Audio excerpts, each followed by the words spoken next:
Previous day के बाद आज हम लोग 9 डे पे देख लेंगे कि बस बार के साथ जो चीज़ें लगते हैं वो डेफिनेटली केबल्स ही होंगे। केबल्स के टाइप्स पहले देख लेते हैं कि केबल्स के टाइप कौन से, पावर केबल कौन से, ट्रांसमिशन केबल कौन से। फिर ट्रांसमिशन केबल्स में खुद ट्रांसमिशन की टाइप्स और नेम, पावर केबल के टाइप्स एंड नेम्स क्या है। आज केबल्स को डिस्कस कर लेते हैं, ओवरव्यू केबल्स के ऊपर होगा। तो सबसे पहले cables. Electrical power can be transmitted or distributed either by overhead transmission system or by underground cables. Electrical power को हम लोग दो ही मेथड से अगर ट्रांसमिट करना चाहे, या तो ओवरहेड केबल्स होंगे या तो अंडरग्राउंड केबल्स होंगे। Power cables are mainly use for power transmission and distribution purpose. Power cables mainly इसीलिए यूज होते हैं कि या तो पावर ट्रांसमिशन या डिस्ट्रीब्यूशन के लिए। It is an assembly of one or more individually insulated electrical conductors usually held together with an overall sheath. Power cable से मुख्तलिफ यानी मतलब अगर उनको देख लेते वो किस तरह होते हैं, या दो एक से ज़्यादा कंडक्टर से एक दूसरे के साथ ज्वाइन करके इंसुलेशन या शीट किया गया होगा, उनको पावर केबल्स कहते हैं। इलेक्ट्रिकल पावर्स में be installed as permanent wiring within buildings, buried in ground और रन ओवरहेड और एक्सपोज्ड। उनके मुख्तलिफ वे से उनको अगर हम लोग देखा जाए, हर जगह में पावर केबल्स मिलेंगे, या तो वो तो बिल्डिंग्स में होंगे, इनसाइड बिल्डिंग ब्रीड हो सकते हैं, अंडरग्राउंड हो सकते हैं, रोड हो सकते हैं, एक्सपोज होते हैं। Flexible power cables are used for portable devices, mobile tools and machinery. Flexible का पावर केबल्स भी यूज होते हैं मुख्तलिफ जगह पे, पोर्टेबल डिवाइस, मशीनरी वगैरह। Power cables are designed based on voltage, current, maximum operating temperature and specific application requirements. Power cable की design categorisation एक स्पेसिफिक कैटेगराइजेशन नहीं, उन्हें वोल्टेज पे भी कैटेगराइज किया जाता है, उन्हें करंट पे भी किया जाता है, मैक्सिमम ऑपरेटिंग टेम्परेचर भी कैटेगराइज किया जाता है। डिपेंड कर रहा है किस एप्लीकेशन के लिए यूज होता है, उस हिसाब से भी इन्हें कैटेगराइज किया जाता है। उनकी नेमिंग स्टैंडर्ड्स वगैरह कैटेगराइजेशन मुख्तलिफ हो सकते हैं। यानी ये डिफाइन नहीं है कि भाई पावर केबल को हम लोग वोल्टेज रेटिंग से डिफाइन करेंगे या करंट से या उनके टेम्परेचर से। उनकी नेमिंग और कैटेगराइजेशन मुख्तलिफ हो सकते हैं, डिपेंड कर रहे थे कि किस तरह केबल्स और कहाँ पे यूज हो रहे हैं। यहाँ तक क्लियर है। जी इमरान भाई जी। तो सबसे पहले अगर इनके कैटेगराइजेशन देख ले कहाँ कहाँ पे मुख्तलिफ यूज हो रहे हैं और उन केबल्स को देख लेते हैं। तो कॉपर रोड्स जो कि 8 मिलीमीटर के होते हैं, ऑक्सीजन फ्री, मिनिमम कंडक्टिविटी इनकी होती है 100 एम्पेयर ISA। फिर पीवीसी केबल्स ग्रेड के होते हैं, मतलब पीवीसी केबल से various type of insulation and sheath as per B standards. Building wires and general wiring के केबल्स हो सकते हैं solid conductor PVC insulated, standard conductor PVC insulated, flexible conductor PVC insulated and sheath single core and multi core, copper low और smoke zero halogen insulated. ये हमारे पास जो buildings and general wiring के यूज हो रहे केबल्स उनके types ये है। और बेयर कॉपर कंडक्टर्स में हमारे पास सॉफ्ट और हार्ड ड्रॉन होते हैं, यानी बेयर जो नजर आ रहे हैं उनमें सॉफ्ट और हार्ड हो सकते हैं। Single and multi core flexible cables में हमारे पास फ्लैट एंड राउंड केबल्स होंगे। पावर केबल्स में जो लो वोल्टेज और हाई वोल्टेज कैटेगराइजेशन उनकी कर सकते हैं कि लो वोल्टेज पावर केबल्स होंगे, हाई वोल्टेज पावर केबल्स होंगे। लो वोल्टेज में PVC insulated PVC sheath unarmoured, un armatured है मेरे ख्याल में। और क्रॉस लिंक्ड है, पी पी इंसुलेटेड है।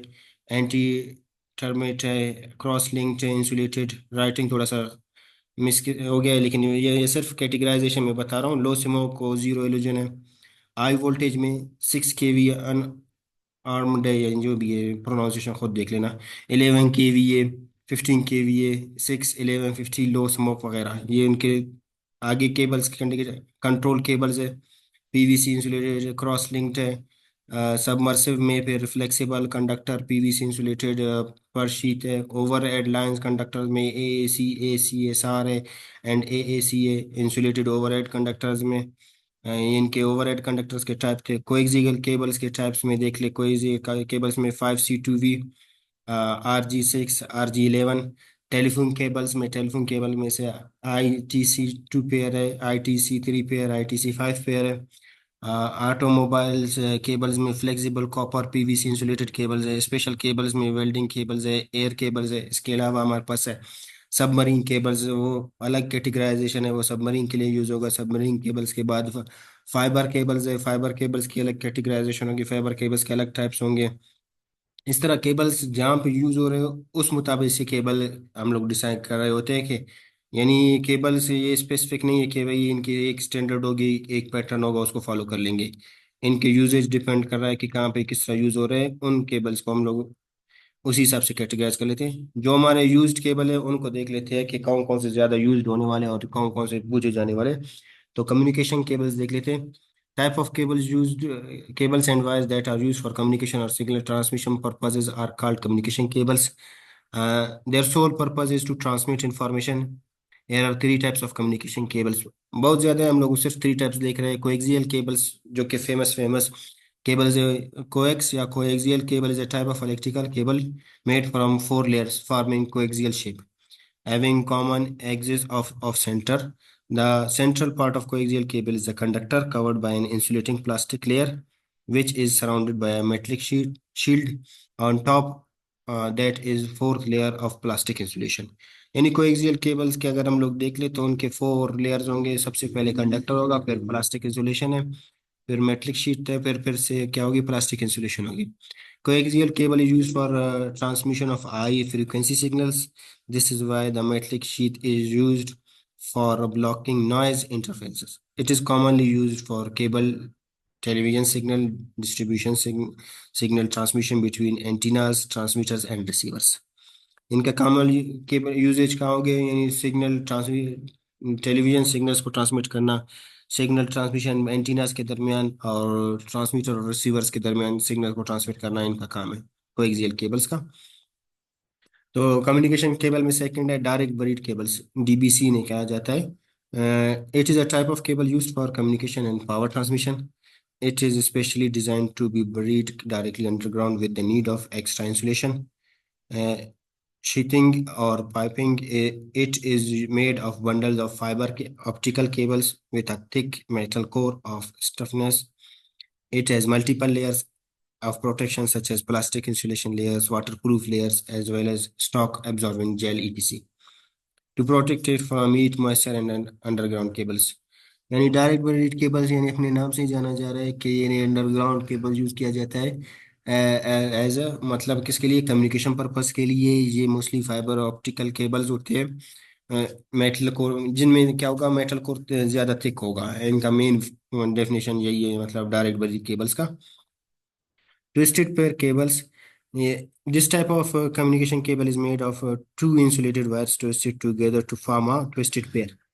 इसमें क्या होगा कि दो केबल्स होंगे, दो एक दूसरे के साथ ट्विस्ट करके ट्विस्टेड ज्वाइन किए गए होंगे, जिस वजह से इन्हें ट्विस्टेड पेयर केबल्स कहा जाता है। The purpose of twisting is to reduce electromagnetic interference और नॉइस। मेन मकसद क्या होगा कि इसमें इलेक्ट्रोमैग्नेटिक इंटरफेरेंस और ये नॉइस को रिड्यूस करना। यानी जो टेलीकम्युनिकेशन सिस्टम है उसमें नॉइस सबसे बड़ी मतलब कंसिडरेशन फैक्टर कहा जा सकता है। सबसे ज़्यादा फोकस्ड फैक्टर नॉइस ही है। इस वजह से इन्हें ट्विस्टेड पेयर्स में किया जाता है कि नॉइस जितना वो रिड्यूस है। They are used in Ethernet networks and telephone communications. ये टेलीफोन कम्युनिकेशन या तो जो इंटरनेट है उनमें यूज हो जाता है। फाइबर ऑप्टिक केबल्स, अभी जो एडवांस ज़्यादा यूज होने वाले फाइबर ऑप्टिक केबल्स हैं। फाइबर ऑप्टिक या optical cable, fibre cables is a type of communication cable made of flexible transparent glass fibers known as optical fiber that transmit data in the form of light. That fiber thickness is approximately equal to human hair, and each individual fiber is covered with plastic insulation. There is another external protection layer that protects fiber from interfaces. उसके बाद armoured cables में देख ले, जो AC cables है। यहाँ तक communication cables की चार टाइप्स हम लोग ने देख ली थे, अभी आर्मर्ड केबल्स देख लेते हैं। Such type of metallic sheath cables as आ अच्छा, प्रोटेक्ट। जी जी। ये फाइबर केबल के बारे में जरा थोड़ा सा डीपली बताइएगा कि fibre cable speed of light के थ्रू या फिर लाइट उसमें एज अ मटेरियल यूज होता है, क्या होता है? अगर फाइबर केबल को देख लें हम लोग, तो यानी थिनेस्ट, यानी केबल्स में केबल फाइबर केबल्स कहा जाता है, यानी पतले, बहुत ज़्यादा पतले होते हैं। इनकी मुख्तलिफ कलर कोडिंग होती है, यानी अगर रेनबो कलर शेप कोडिंग होगी, यानी सात कलर्स होंगे फाइबर्स के इनमें। यानी 12 डेसिबल बिट्स के हिसाब से 24 पैक या 48 पैक के हिसाब से इनके केबल्स होंगे, मतलब पेयर केबल बनेंगे। 12 का होगा, 24 या 48 इस तरह के पेयर्स होंगे। इंफॉर्मेशन सेंड और रिसीव करने के पेयर्स बनते हैं इनके। तो इनका वर्किंग प्रिंसिपल क्या होता है, जहाँ से इंफॉर्मेशन सेंड किया जा रहा है ये कन्वर्ट कर लेगा किसको, इंफॉर्मेशन को लाइट में, यानी लेजर में कन्वर्ट किया जाएगा इंफॉर्मेशन। जो भी मशीनरी है यानी जो डेटा सेंड कर रहा है, कोई सर्वर हो सकता है या कोई ट्रांसमीटर हो सकता है या कोई किसी और टाइप का डेटा जो हमें सेंड करने हैं। तो एज अ लाइट मींस यानी ये एज अ लेजर, इसमें लाइट स्पीड से यानी लेजर के फॉर्म में इंफॉर्मेशन ट्रेवल कर रही होगी। फिर रिसीविंग एंड पे सेम फेनोमेना होगी लेकिन रिवर्स होगी, जो लेजर था कन्वर्ट होगा किस में, डेटा में कन्वर्ट होगा। फिर डेटा को इनकोड डिकोड किया जाएगा, किस जिस तरह से इनकोड, जहाँ पे इस तरफ से इनकोड होगा इस तरफ डिकोड होगा। जो रिसीवर होगा फिर वो अंडरस्टैंड कर लेगा कि भाई क्या इन्फॉर्मेशन मुझे रिसीव हो रही है। यानी एक बहुत ज़्यादा कॉम्प्लिकेटेड सिस्टम है, मतलब इस तरह नहीं है कि भाई एक जगह से हम लोगों ने डेटा फाइबर में भेज दिया दूसरी जगह से रिसीव कर रहे हैं। यानी यहाँ पर एक मशीनरी सेटअप बनेगी जो डेटा ट्रांसफर करेगा और दूसरी तरफ से एक मशीनरी सेटअप होगा जो रिसीव करेगा। या मशीनरी सेट इस तरह भी है कि मतलब एक तरफ से ट्रांसमिट कर रहा है एक तरफ से रिसीव कर रहा है, या दूसरी तरफ से ट्रांसमिट कर रहा है दूसरी तरफ से रिसीव कर रहा है। तो इन्हीं केबल्स में ट्रांसमिशन केबल्स भी होंगे, रिसीवर केबल भी होंगे, दोनों फंक्शन कर रहा होगा एक ही मशीन। तो उसी मुताबिक से इंफॉर्मेशन हमें रिसीव होगी, यानी फास्टेस्ट इंफॉर्मेशन है, इसमें कोई नॉइज वगैरह नहीं, इस वजह से अच्छा, लेजर। इसमें जी स्पीड ऑफ लाइट से ट्रेवल करेगी इंफॉर्मेशन? जी जी जी, बस लेजर है मतलब स्पीड ऑफ लाइट ही है। Okay okay, thank you thank you. जी ठीक है। आर्मर्ड केबल्स को देख लेते हैं। Such type of metallic sheath cables are protective twist or bared metallic layers usually made of steel or over its conductors। यानी इनमें क्या होगा मतलब जो इनमें यूजुअली क्या होगा, प्रोटेक्टिव ट्विस्ट होंगे जो कि मेटलिक बेस्ड होंगे, ज्यादातर स्टील के। The external sheath is made of plastic, जो ऊपर वाला प्रोटेक्टिव लेयर में प्लास्टिक से होगा। The metallic layer provides external mechanical strength against any sort of damage and can also be used for grounding connections।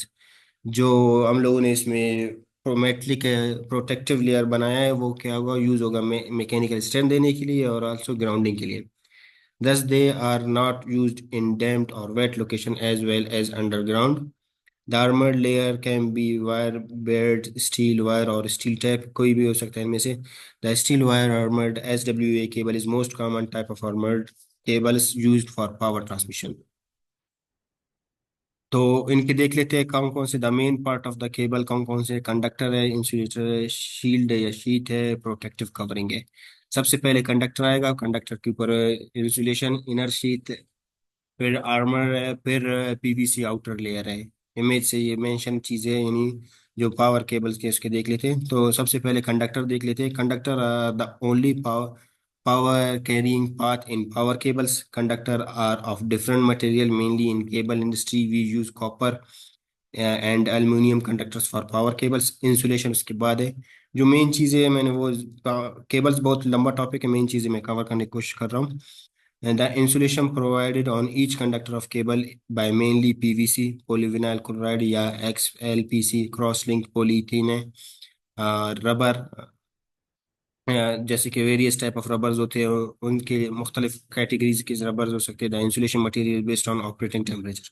जो insulation material है वो depend कर लेता है कि किस टेम्परेचर में यूज़ किया गया है, उसके मुताबिक उनकी क्या होती है कैटेगराइजेशन और प्रोटेक्शन होती है। जैसे कि इंसुलेशन मटेरियल उनके मैक्सिमम टेम्परेचर मैंने यहाँ पे चार्ट में मेंशन किए। तो PVC polyvinyl chloride type A है, जिनके इंसुलेशन लेवल कितनी है, 75 सेंटीग्रेड तक है। PVC type B 85 centigrade, PVC type C 85 centigrade, cross link polyethylene कितने 90 सेंटीग्रेड, रबर 90 सेंटीग्रेड, और रबर EPR1 जो इनके स्टैंडर्ड्स हैं, EPR3 और EPR4 या सिलिकॉन EI5 150 तक ये यूज़ हो सकते हैं। यानी हम लोग उनके इंसुलेशन की बात कर रहे थे जिसमें अब पीवीसी और XLPE के बारे में बताया था इनके, और रबर के टाइप्स। ये टेम्परेचर बेस्ड है, यहाँ पर उनके टेम्परेचर चार्ट मेंशन है। तो उसके बाद हम सिंगल स्ट्रैंड और सॉलिड सिंगल सॉलिड वायर देख लेते हैं, इनमें टाइप क्या है और इनमें फर्क क्या है। Single strand wire is made up of multi thin strands of wire that form together one conductor. मुख्तलिफ स्ट्रैंड ऑफ वायर मिल के एक कंडक्टर बना रहे हैं, उन्हें सिंगल स्ट्रैंड वायर कहा जाता है। The strand Did design offers flexibility, thus they are suitable for application where wire need to be bent or twisted. इनका मेन मकसद क्या है, इन्हें बेंट और ट्विस्ट किया जा सके, जहाँ पर इनकी यूज हो जो वहाँ पर ये नहीं सिंगल स्टैंडर्ड वायर्स कहा जाता है. Single solid wire is made up of single solid core with plastic insulation. The solid design offer better connection, but it is difficult to bend or twist it due to its stiffness. Multi-bending might damage and break the conductor inside.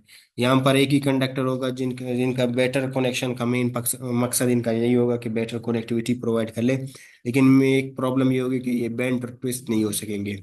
जबकि single standard wires जो second image है यहाँ पर मुख्तलिफ conductor को twist करके एक single stand बनाया जा रहा है. इनका मकसद क्या हो, ये फ्लेक्सिबिलिटी ऑफर करेंगे बेटर ट्विस्ट और बेंड करने के लिए.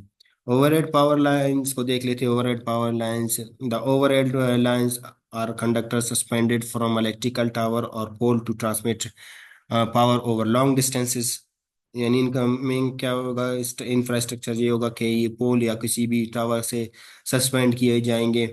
The conductor used are commonly bare and made of form aluminium. ज़्यादातर जो कंडक्टर यूज होंगे वो ज़्यादातर क्या होंगे, बेयर होंगे और ज़्यादातर एल्युमिनियम से बने होंगे. The electrical and mechanical properties of conductor depend on its construction. उनकी इलेक्ट्रिकल और मैकेनिकल प्रॉपर्टीज डिपेंड कर लेते हैं उनकी कंस्ट्रक्शन पे, किस टाइप की कंस्ट्रक्शन है.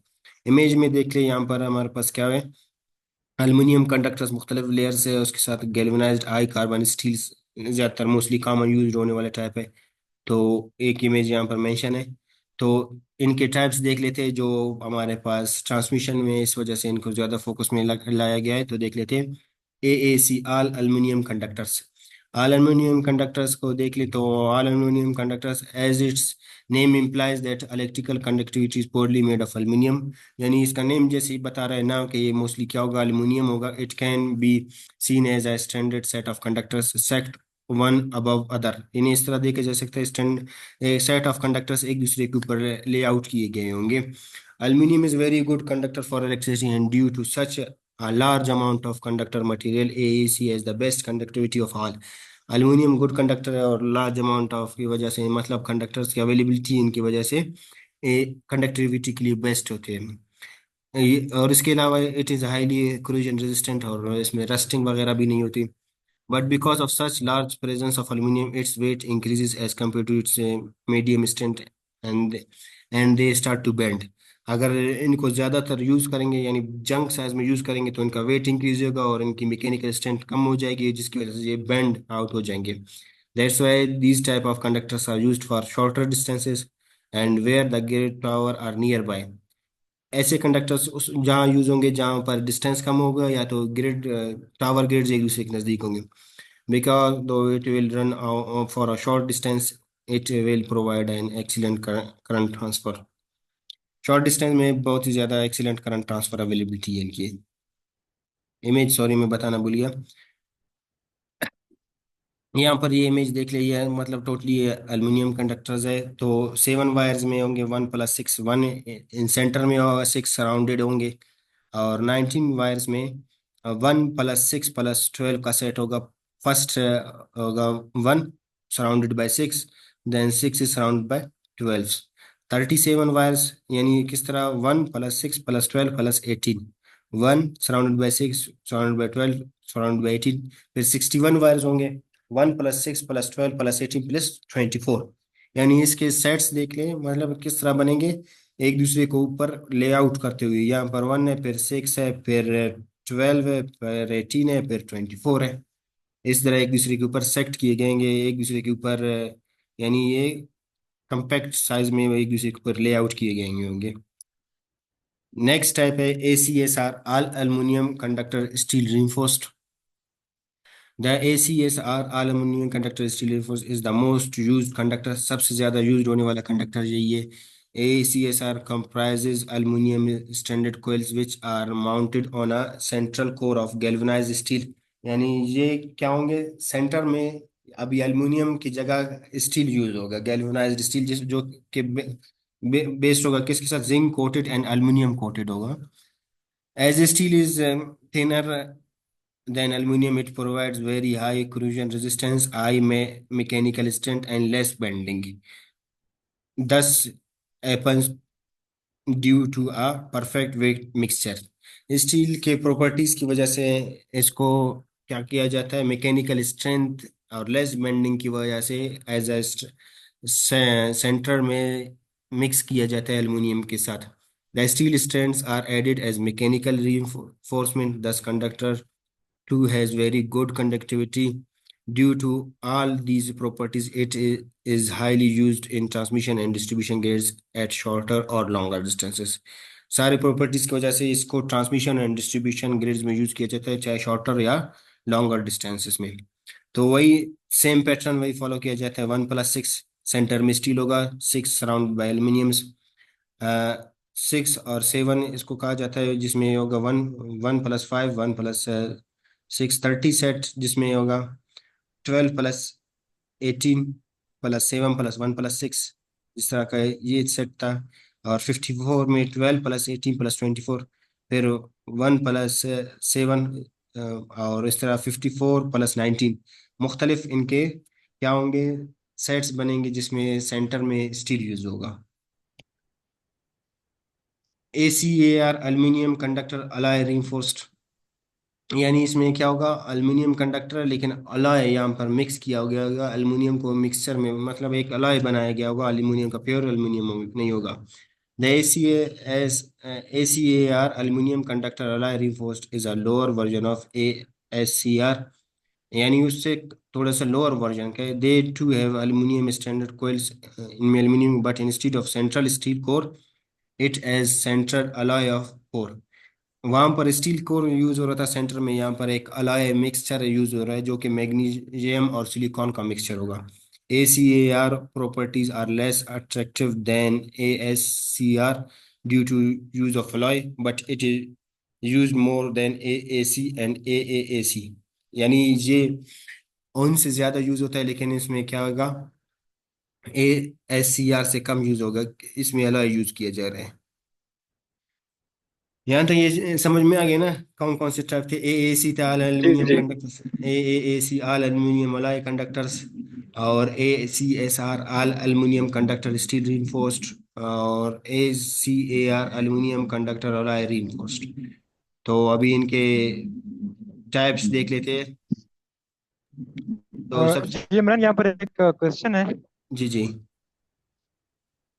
जी आप ये एल्यूमिनियम कंडक्टर जो है, यहाँ पर जिंक कोटिंग की बात की, जिंक कोटेड है ना?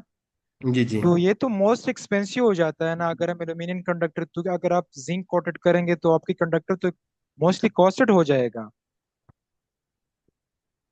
किस चीज़ की बात कर रहे हो आप? मतलब जिंक कोटेड की, मतलब ये इनके टाइप्स देख रहे हैं, मतलब हम लोग टाइप्स बता रहे हैं। और जो, नहीं नहीं नहीं नहीं, जो मोस्ट यूजली हम यूज करते हैं जी जी, ACSR जो है ना, all aluminium conductor steel reinforced, ये क्योंकि हम मोस्ट यही कंडक्टर यूज करते हैं, लेकिन नीचे लिखा हुआ है कि जिंक कोटेड और एल्यूमिनियम कोटेड। जी जी बिल्कुल। अगर जिंक कोटेड की बात करें, ये तो इनिशियली बहुत कॉस्टेड हो जाएगी यही एल्यूमिनियम कंडक्टर हमारे लिए। नहीं नहीं, जिंक ऑडिट के दो पर्पज है, मैं ये आपको बता दूं कि जिंक जो है रस्टिंग अपनी तरफ खींच लेता है, जो नहीं यो स्टील यस में बिल्कुल। अगर, जी, स्टील में जो रस्टिंग की बात जंग। करें, जो क्रूजन हाँ यानी जंग हो, तो ये जंग कंडक्टर को वाला हाँ हाँ। नहीं लगाने देगा, इस वजह से इनकी कोटिंग की जाए। डिपेंड करे तो आप कौन सा यूज करें, एल्युमिनियम कोटिंग भी कर सकते हो आप। अगर एल्युमिनियम कोटिंग मतलब मेन मकसद काम पे किस चीज अगर वेट एरिया है तो आप लाजमी जिंक कोटेड कर लोगे, क्योंकि वहां पर कंडक्टर को रस्ट लग जाएगा। अगर इमिडिटी नहीं है सराउंडिंग में तो आप एल्युमिनियम कोटेड यूज कर सकते हो। ठीक है भाई, मैं कॉस्ट की बात, क्योंकि जिंक कोटेड जी पे जी अगर हम कोटेड कर ले तो कॉस्ट हमारे लिए as compare to aluminium coated पे जी जी ना। ओके बिल्कुल। ओके। तो जो हम लोग उनकी नेमिंग्स ही पहले बात कर रहे थे ना, कि मुख्तलिफ नेमिंग, मुख्तलिफ हायरार्की यूज हो जाती है, मुख्तलिफ टर्मिनोलॉजी को, उनको टर्मिनोलॉजी यूज होती है। तो हम लोग देख लेते हैं कि अल्मीनियम के कोटिंग्स और कौन कौन से इंपॉर्टेंट है। जैसे कि जेब्रा, कई जगह कहते हैं भाई एक डॉग कंडक्टर है, एक पैंथर है, ये रैबिट है, ये जेब्रा है, ये रैकून है, ये रेल है, ये रिवर है, ये टाइगर है। मुख्तलिफ नाम हम लोग सुनते हैं कि जो ट्रांसमिशन है या सब स्टेशन है, उनमें लोग यही नाम, यही टर्मिनोलॉजी यूज कर रहे होते हैं। वो नहीं बता रहे कि भाई ये एल्युमिनियम कंडक्टर इस तरह का, इसमें इतने स्टील के स्टैंड्स है, इतने इसके एल्युमिनियम के स्टैंड्स है। वो उनके क्या कहते हैं भाई, ये एक डॉग लाओ, एक डॉग कंडक्टर यूज करो यहाँ पे। तो डॉग कंडक्टर कहाँ यूज किया जाता है, या वुल्फ कंडक्टर क्या कहाँ यूज किया जाता है, या कोई भी आप नेम्स देख ले, यानी इनके ये सारे नेम्स यहाँ पर मैंने मेंशन किए। यहाँ से सीरियल वाइज देख ले, 1 से 28 तक ये सारे यूज्ड होने वाले हैं। जैसे कि रैबिट को देख लेते हैं यहाँ पे 14 नंबर पे। तो रैबिट कौन से टाइप्स होंगे, एल्युमिनियम कंडक्टर स्टील रीइंफोर्स के टाइप्स होंगे। यानी ये एल्युमिनियम कंडक्टर स्टील रीइंफोर्स होगा, उसका नाम क्या होगा, रैबिट होगा। तो रैबिट के एम्पेयर कैपेसिटी, यानी एम्पेयर कैपेसिटी, विंड वेलोसिटी कितनी है, और विंड वेलोसिटी की कितनी, 10 मिनट बाकी है। तो विंड वेलोसिटी डिपेंड कर रहा होगा 40 डिग्री राइज, 50 डिग्री राइज, किस एंगल राइज में। तो रैबिट को देख लेते हैं कितना है, मीटर पर सेकंड। कहाँ गया रैबिट, मिस हो गया मुझसे, 139। और 50 डिग्री राइज पे कितना होगा, 165। ये वैसे एम्पेयर कैपेसिटी की बात कर रहे हैं। उनकी कंस्ट्रक्शन बेस्ड किस तरह होगी, रैबिट क्या होगी, कंस्ट्रक्शन बेस कितने होंगे, स्टील कितने होंगे रैबिट में यूज्ड, वन स्टील होगा सेंटर में। और डायमीटर स्टील की कितनी होगी, 4.14। अल्मीनियम कितने यूज होंगे, अल्मीनियम 1 रेशो कितना होगा उसके साथ, 6। रैबिट को देख रहे हैं, 1/6 होगा। और अल्मीनियम के डायमीटर कितना होगा, 4.0 डायमीटर। और उनके वेट को देख ले, ये तो उनके स्ट्रेंथ बने हुए थे, किलोग्राम पर किलोमीटर कितना वेट होगा रैबिट का। स्टील का 100, सॉरी 104 नहीं है, 68.8 है। और एल्युमिनियम का कितना होगा, 145। ओवरऑल टोटल वेट कितना होगा, 2143। यानी अगर इनके नाम किस बेस्ड होंगे भाई, कि रैबिट प्रॉपर्टीज किस तरह रखेगा, कि उनके स्टील के स्ट्रैंड्स कितने हैं, उनका वेट कितना है, और कितने एम्पेयर कैपेसिटी में यूज हो रहे हैं। एक और देख लेते हैं, फिर आप लोग समझ जाओगे। जैसे कि जेब्रा है, ACSR, और इन दोनों को कंपेयर कर लेते हैं, रैबिट और जेब्रा को। तो विंड वेलोसिटी रैबिट में कितना था, 137 एम्पेयर कैपेसिटी थी विंड वेलोसिटी के साथ से। और जेब्रा कितना है, 582 है। और जेब्रा में स्टैंड्स कितने, जेब्रा 7 स्टैंड वाला है। कोई इस तरह देख लेते हैं जिसमें स्टैंड्स भी सेवन हो, रिवन को देख लेते हैं, रैबिट और रिवन को देख लेते हैं, इसमें कितने स्टैंड्स, 1 है, ठीक है। तो फिर से कैटेगराइजेशन ACSR की होंगे, और रैबिट और रिवन में फर्क क्या होगा, एम्पेयर कैपेसिटी 130 140 होगी। और अगर विंड स्पीड 165 166, स्टैंड वन होंगे। लेकिन यहाँ पर इनके डायमीटर कितने होंगे, 3.37, as compare to rabbit diameter कितना था, 3.35 था। और नंबर ऑफ अल्मीनियम्स यहाँ पर यूज हो रहे थे कितने थे, 6, और यहाँ पे 6। डिफरेंसेस आप देख रहे हो, मतलब हर कंडक्टर के मुख्तलिफ डिफरेंसेस की वजह से उनके वेट रेशो, उनके एम्पेयर कैपेसिटी, और उनके जो स्ट्रैंड्स बने होते हैं स्टील और एल्युमिनियम मिक्स के मुताबिक उनके नेम्स दिए जाते हैं। जैसे कि डॉग को देख ले, डॉग में स्टील के स्ट्रैंड्स कितने होंगे, 7 होंगे। और एल्युमिनियम कितने होंगे, मिक्स होंगे कितना, 6। यानी ये क्या कर लेगा, मैकेनिकल स्ट्रेंथ ज्यादा दे देगा, क्योंकि यहाँ पर स्टील ज्यादा यूज्ड हो रहा है एज कम्पेयर टू एल्युमिनियम। और पैंथर को देख ले, पैंथर भी मैकेनिकल स्ट्रेंथ डॉग से ज्यादा देने वाला है, तो क्या होगा अच्छा, पैंथर यहाँ में पर मैं कुछ ऐड करना चाहूंगा। जैसे एफपीएससी के एक टेस्ट में जो ना इलेक्ट्रिकल जी। इंजीनियर्स का एक टेस्ट था, उसमें ऑस्ट्रिच का एक क्वेश्चन आया था कि ऑस्ट्रिच कंडक्टर्स जो है ना, वो हम्म। किस पर्पस के लिए यूज होते हैं। तो वहाँ पर ऑप्शन से डिस्ट्रीब्यूशन साइड के, ट्रांसमिशन साइड के, या फिर एक्स्ट्रा हाई वोल्टेज ट्रांसमिशन के, इस तरह के कुछ ऑप्शंस थे। तो आई थिंक सो यहाँ पर ऑस्ट्रिच कहीं लिखा हुआ नहीं, मिसिंग है, वो सबसे टॉप पर आएगा I think so. Ji. Ostrich, मतलब जो वो ट्रांसमिशन लाइन के मैं लिए मतलब यूज ये होता जो यूज्ड होने वाले थे, मतलब मोस्टली फेमस है, जैसे कि डॉग है, पैंथर है, रैबिट है, रैकून है, जेब्रा है। ये मोस्टली फेमस कंडक्टर्स है जो यूज्ड होने वाले हैं यहाँ पर हमारे सिस्टम में। है। बिल्कुल। और ये जैसे ऑस्ट्रिच सबसे बड़ा बर्ड है, तो इट मीन्स कि बहुत हाई कैपेसिटी जिसमें पावर जी फ्लो कर सके, जी उस जी कंडक्टर को हम जो है ना एज कंपेरिजन में हम बर्ड्स जी। के हमने नाम रखे हुए हैं। जैसे अभी डॉग, आपको पता है कि डॉग टाइप जो कंडक्टर है वो, या डॉग, आप एनिमल की बात कर लें तो वो जिस तरह से बिहेव करता है या जिस तरह से उसकी पावर स्ट्रेंथ है। होती है वो बिल्कुल। हम हाँ स्ट्रेंथ की बात कर लें। इसी तरह से रेबिट की बात कर लें, रेबिट डिस्ट्रीब्यूशन साइड पर यूज होता है। जी फर्दर जी डॉग जो है ना आपके sub station to load area तक आई थिंक सो यूज होता है। जी ऑस्ट्रिच जैसे ट्रांसमिशन लाइंस एंड बाकी जगहों पर इसी तरह से डिवीजन की हुई इनकी। जी। बिल्कुल बिल्कुल। और इनकी मतलब अगर यहाँ से आप देख रहे तो, सॉरी, यहाँ से आप देख ले, आपको एम्पेयर कैपेसिटी इनके स्टील और एल्युमिनियम मिक्सचर और उनके वेट पर रेशो सारे पूरे चार्ट में मेंशन्ड है। रैबिट है, डॉग है, टाइगर है, इनके साथ आप देखते जाए, जैसे पैंथर को हम लोग डिस्कस कर रहे थे तो 7 7 एल्युमिनियम के थे, स्टील के है। और यहाँ पर डॉग में एल्युमिनियम बहुत ही कम था, और पैंथर में एल्युमिनियम आपको कितने मिलेंगे, 30 स्टैंड्स मिलेंगे एल्युमिनियम के। डिपेंड कर रहा है कि कौन से एनिमल की क्या प्रॉपर्टीज है, उस मुताबिक से इनकी कैटेगराइजेशन नेमिंग वगैरह की गई है। यानी लिविंग एनिमल्स बेस्ड सारे कैटेगराइजेशन की गई। ठीक है, यहाँ तक कोई क्वेश्चन है तो? बिल्कुल। Thank you. थिंक। नहीं नहीं, बिल्कुल भाई थोड़ा बिल्कुल। सा कैटेगराइज बता दे कि ट्रांसमिशन में कौन से कंडक्टर स्पेसिफाई यूज होता है। जिस तरह डॉग आपने बताया कि ये ट्रांसमिशन के लिए है, वो जी मैन जी। मैंने इस तरह पता है कि डिस्ट्रीब्यूशन के लिए इसका नाम हो कि ये डिस्ट्रीब्यूशन के लिए दो तीन होंगे और ट्रांसमिशन के लिए ये है। अभी रशीद भाई बता रहे थे, बता रशीद देता भाई है कि फिर से बता दें। जो है ना वो ट्रांसमिशन लाइंस के लिए यूज होता है, जबकि रैबिट डिस्ट्रीब्यूशन लाइंस के लिए यूज होता है। एंड इन बिटवीन जहाँ पर वोल्टेज लेवल लो हो, आप वहां पर जो है ना इसको यूज कर सकते हैं, डॉग एंड बाकी जो कंडक्टर्स। यानी कि जिस तरह की आपको कैपेसिटी थ्रू द लाइन आपको मिल रही है 1 to 28 ऑनवर्ड्स, आप इसको उस कैपेसिटी के थ्रू, करंट की कैपेसिटी किसकी ज्यादा है, पावर कौन सी कैपेसिटी ज्यादा रखता है, तो तीन मैंने बता दिए कि ऑस्ट्रिच ट्रांसमिशन लाइंस, डॉग जो है ना वो आप इन बिटवीन लोअर वोल्टेज के लिए यूज कर सकते हैं, एंड फर्दर रेबिट जो है ना उससे भी लोअर वोल्टेज यानी डिस्ट्रीब्यूशन साइड पर आप यूज कर सकते हैं।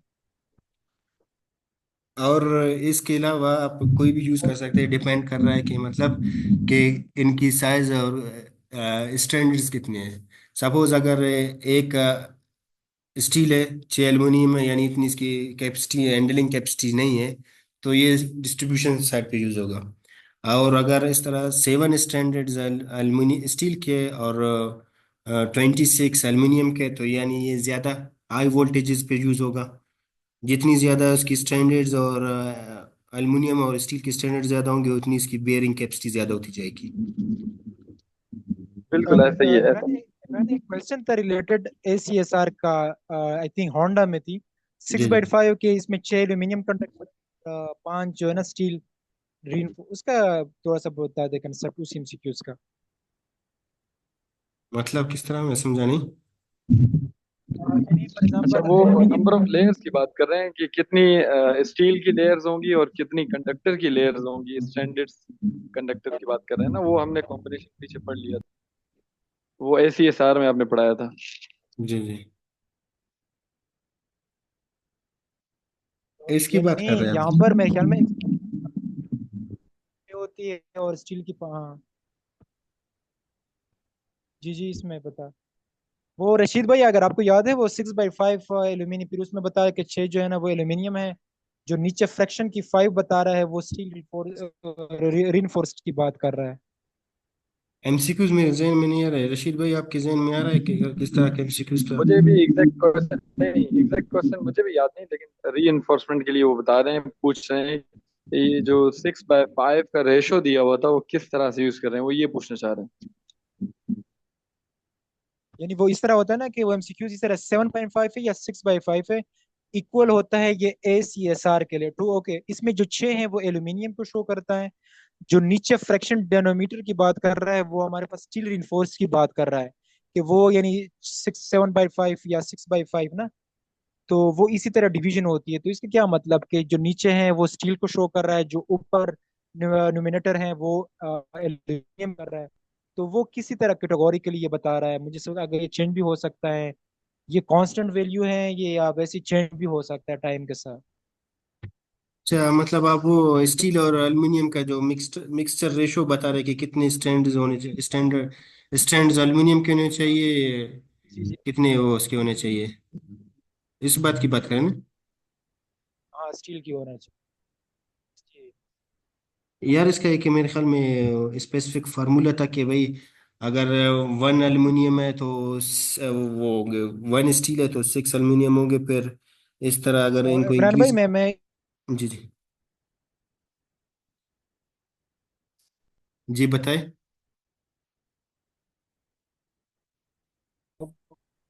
हेलो।